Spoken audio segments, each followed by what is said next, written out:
Hey, good evening. Welcome to A Foreigner in the Philippines. We had a busy day today, and we did come home tired out, but feeling that we'd actually done some good. We managed to buy, I think it was 15 bags. 15 bags. Sorry? 13, I'm told. That mystery voice in the background corrected me. We bought 13 bags of rice, and we got everybody in the family working on it, and we divvied the bags up into 5 kilos, approximately 5 kilos, and then we went out. We had a list from the barangay of people who were probably struggling a little bit with the allowance that they have been receiving. So that's where we struck, and we went out and we revisited some old friends. We saw baby Jane and her family, and that was good, and the kids there. I have to say that it was very difficult to do the social distancing. Nobody seems to be aware of that. When we went into town the other day, yesterday in fact, we went in, and I was interested in looking at another. We went in the blue, which is a Kia Bongo, and sure enough, a Kia Bongo pulled in a couple of parking spaces down, and he had quite a nice, not strong enough for us, but he had quite a nice canopy fitted to the back. So I went over to have a look at the canopy, and the driver got out and came and introduced himself. No social distancing, and stuck his hand out and said his name. How are you doing? For the life of me, I couldn't turn it away. So we shook hands. Have to say that when I got back into our truck, I used the alcohol sanitizer. So we got, assuming whatever risk there was, we got rid of that. Now, I think that we are being presented now with dilemmas which take us between the law of man and the law of God, if you like. And we're going to have some difficult choices to make.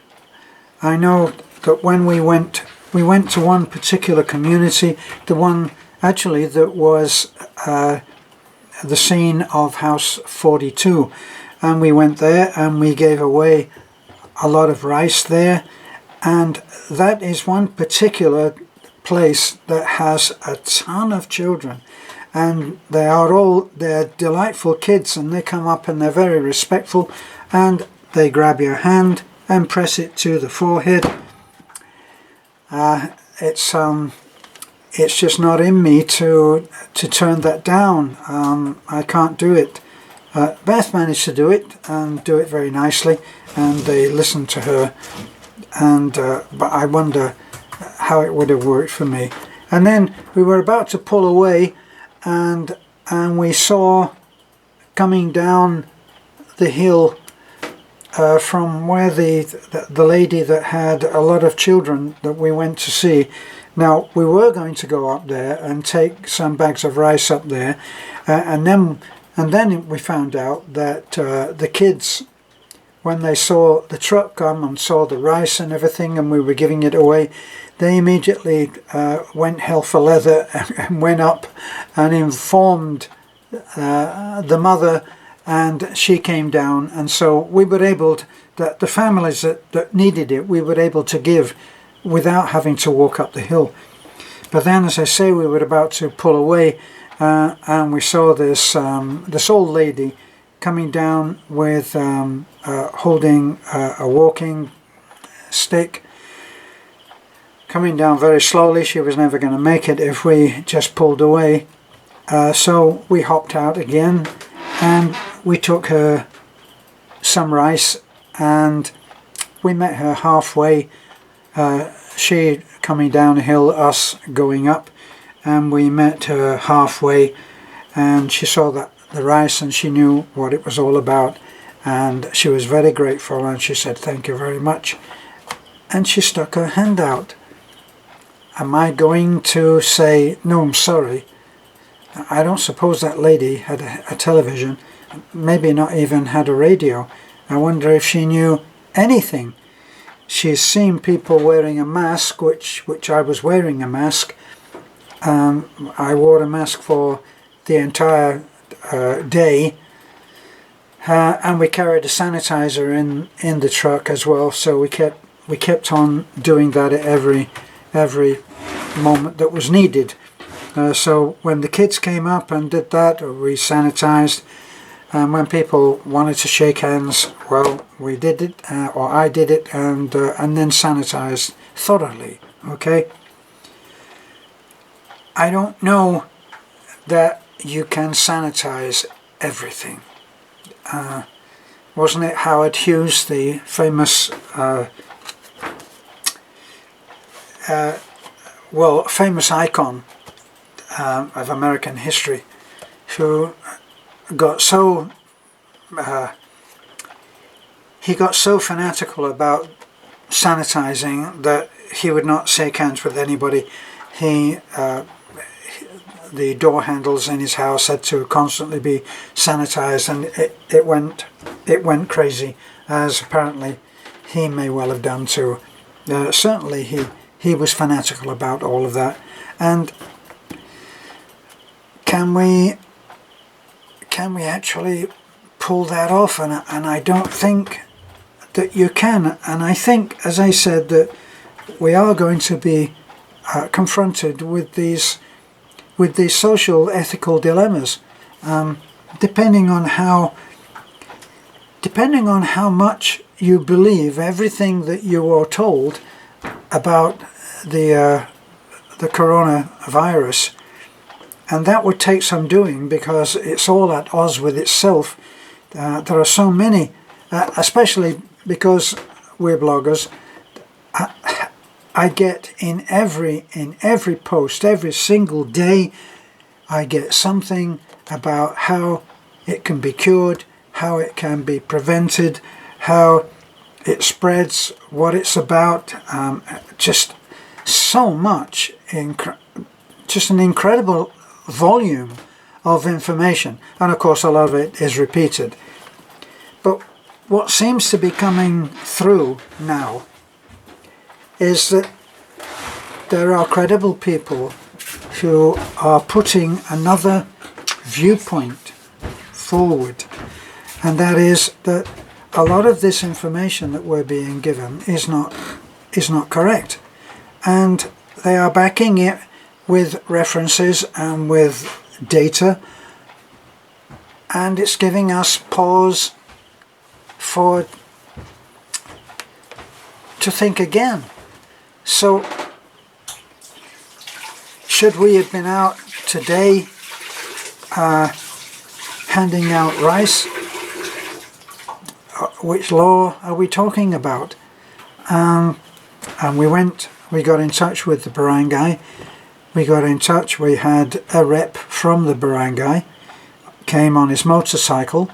As it happens, coincidentally, it was my brother-in-law, but he came and he had a list of people, of families, names, and we went down that list, and where we couldn't actually get to the family, some of the places were really almost inaccessible. The last place that we went to, last but one, shall I say, that we went to was way up in the mountains. It's the home. The village is the home of one of the young kids that we've been helping through our program with her expenses for going to high school. I think she's in at the moment, and we are pledged to help her to go through college through our program and our charity. Now, a long time ago, when we were having difficulty with paperwork, when it was deemed to be more important than anything else, we often had dilemmas where people needed help, and how could we refuse help? We had one particular case which I think was made us a little unpopular at the school, that coincidentally Beth ended up 2 years later, and she ended up teaching there as a volunteer ethics teacher, if you like.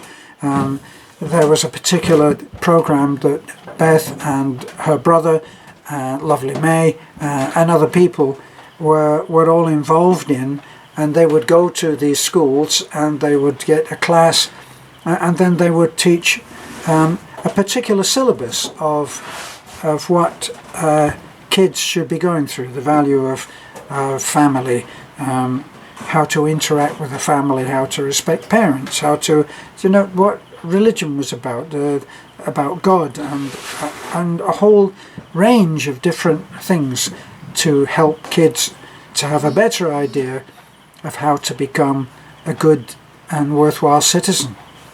So we had that dilemma there, that what should we do? But in this particular case, we'd gone to the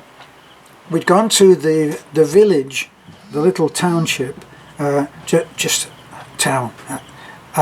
A village would be better, barangay, and we'd gone there, and there were 6 or 7, I've forgotten how many now, but I think 6 or 7 young kids. And they're all in their school uniform, and they're not in school, which begs the question, why? I'm asking, Beth, why are they not in school? And the story turned out that they needed money, and they didn't have the money to be able to register. Now, without going into the details of why they would have to pay that, it was something about a program that was set up by the school for the improvement of the school and the benefit of the students. And the parents apparently, I think, had pledged a certain amount of money. So let's say that they'd all pledged 100 pesos, okay?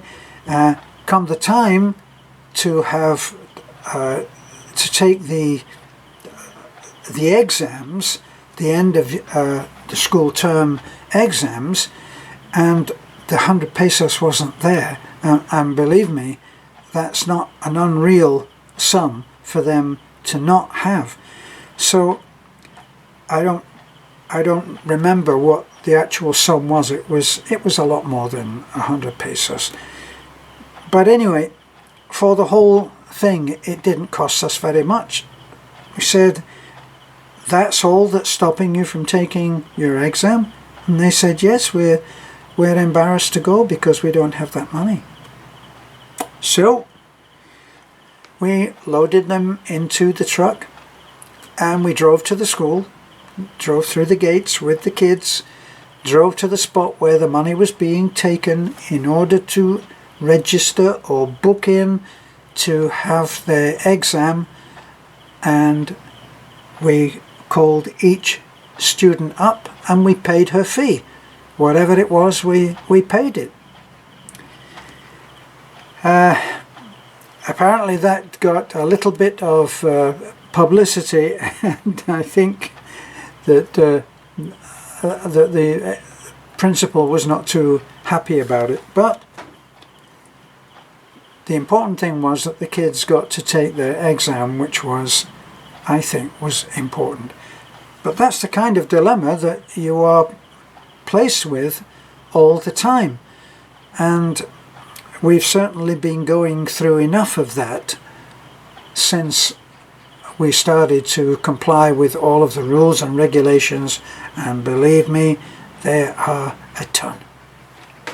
So we did that today, and we came back, and on the way back, as I said, we went to house 42, and we visited a couple of frontliners, people who are out there, and it's not, we tend to think of this as being people in the medical profession, because that's probably the most high risk, but there are others as well. At the start of every little barangay, it has a road that leads from the main road up to the barangay, and so that's an ideal place to put a checkpoint and to check on people who are coming through.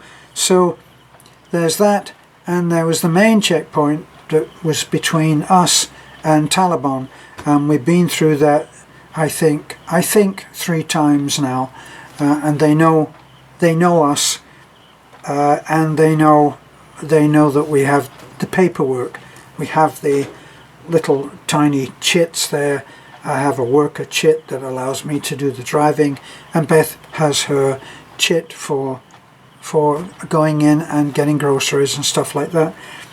And as we are a registered charity, we felt that we could go there and do a giveaway. So we made that our first port of call, and we went and we gave out, I don't know, about 50 kilos of rice to about, I don't know, obviously about 10 workers there who are on the front line, and they were very happy, and we felt good that we had been able to support and acknowledge them in the work. They are out there. It's as hot as hell, believe me. The days in the last few days, last week especially, it has been hot, and they've been out there, and they've been doing a great job, and we wanted to say thank you, and we did, and they were very happy. So everybody was happy, a win-win situation. So that, and giving to the people that we had the list of, was a good feeling. I don't suppose if the little red truck had a voice, it would be telling me, yes, it was a wonderful experience, because it rattled and rolled, believe me. Some of those roads were incredible, bad. Okay, that's our day. Thanks for looking in, and bye for now. Don't forget to like, comment, subscribe, and just remember, though it has been said to us many times that when you do a good deed, you do it quietly. You don't let your left hand know what the right hand is doing. But we are in an age of publicity. We're in an age of promotion. We're in an age of, you need to let people know that somebody is doing something about it, and that it's only in a small way, that they could also do something about it too. One of our subscribers, Heidi, if I remember rightly, Heidi picked up on something that I had said about the benefits, the extended benefits of helping. You have the help, you have the helped, you have the helper, and then you have the witness to that good deed being done. And the witness has a gain too. The witness has a gain which may range from just feeling good to actually thinking, maybe this is something that I could help with in some small way. So Heidi confirmed that she had seen that the research on that confirmed what I'd been saying, that was true, that the effect on someone watching good being done was such that they felt almost as good as the person who is doing the good deed, which that would be terrific. I gotta go. Thanks for being with me. Good night. Bye for now.